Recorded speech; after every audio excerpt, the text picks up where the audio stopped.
আসসালামু আলাইকুম রহমতুল্লাহ। প্রিয় দর্শক, আপনারা ইতিমধ্যে দেখতে পাচ্ছেন যে মানুষটিকে, তিনি হচ্ছেন এই মসজিদের একজন একজন দিনী আল্লাহ বান্দা।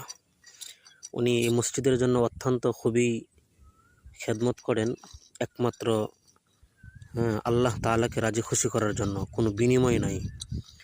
কারণ ইতিমধ্যে আপনারা দেখতে পাচ্ছেন এই যে একটি কলটি আসলে নষ্ট হয়ে গেছে।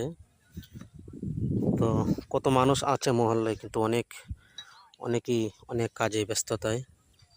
তো ওনার কাজ সব কিছু ছেড়ে দিয়ে উনি এসেছেন মসজিদের এই কাজটির জন্য, একমাত্র আল্লাহ পাককে রাজি খুশি করার জন্য।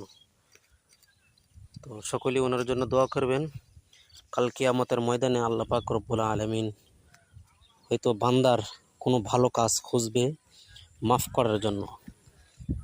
কাল কিয়ামতের ময়দানে আল্লাহ পাক রব্বুল আলামিন যেন সেটাকে নাজাতের জরিয়ে বানিয়ে তাকে মাফ করে দেয়। উনি হচ্ছেন আমার বড় ভাই, চাচাতো ভাই। ওনার জন্য সকলে দোয়া করবেন। হয়েছে কি, সবার কাছে দোয়া চাইলাম, ইনশাআল্লাহ সবাই দোয়া করবেন ওনার জন্য। আমার জন্য দোয়া করবেন সবাই।